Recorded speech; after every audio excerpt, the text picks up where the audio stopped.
અત્યારે મહત્વપૂર્ણ સમાચાર પ્રાપ્ત થઈ રહ્યા છે। રાધનપુર તાલુકાના બંધવડ ગામના ખેડૂતો ઉપર વગર લીધે કરોડોનું દેવું।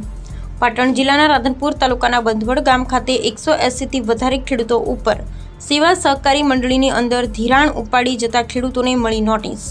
ખેડૂતોએ ધિરાણ ન લીધેલું હતું, તેને લઈ ખેડૂતો ઉપર કરોડોનું દેવું ઉપર આવતા ખેડૂતો પરેશાન।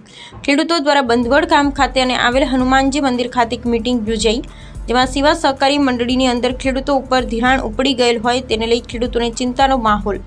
ખેડૂતોએ ઉપર 4 કરોડથી વધારે ખેડૂતો ઉપર ધિરાણ ઉપડી જવાનો ખેડૂતોએ આક્ષેપ। ખેડૂતો દ્વારા બંધવડ ગામ ખાતે મીટિંગ કરી તમામ ખેડૂતો રાધનપુર ખાતે આવેલા બનાસ બેંક ખાતે પહોંચ્યા હતા, જેમાં બનાસ બેંક ખાતે પોતાની રજૂઆત કરી હતી અને ખેડૂતો ઉપર મંડળીમાંથી કરોડો રૂપિયાનું ધિરાણ ઉપડી જતા ખેડૂતો મુકાયા મુશ્કેલીમાં। ખેડૂતોને નોટિસ મળતા ખેડૂતોએ આવું કોઈ પણ પ્રકારનું ધિરાણ લીધેલું ન હોય, ખેડૂતોના નામે કોણ ચાવી ગયું, કોણ ઉપાડી ગયું પૈસા, તે ઉઠ્યા સવાલ। ખેડૂતો દ્વારા માંગણી કરવામાં આવી, ધિરાણ ખેડૂતોના નામે ઉપાડી જેના સમય કાર્યવાહી કરી તેની પાસેથી પૈસા રિકવર કરવામાં આવી તેવી માંગણી ઉઠવા પામી। સરપંચ પ્રતિનિધિ તરીકે આજે ગામ લોકો સેવા સહકારી મંડળીની નોટિસો એ બાબતે ખોટા ધિરાણ બાબતે મળેલ, આ અગાઉ 12 મહિના પહેલાં નોટિસો આવેલ અને ગામ લોકો ભેગા થઈ અને એની તપાસ થાય, કાર્યવાહી થાય એના માટે જવાબ કરેલા અને જે તે સંબંધિત અધિકારીને પણ લોકો મળ્યા હતા, પણ 12 મહિનાથી જો એટલું પરિણામ મળ્યું નહીં, બીજી વાર નોટિસ મળી છે એટલે અનુસંધાને ન્યાયિક કાર્યવાહી તપાસ થાય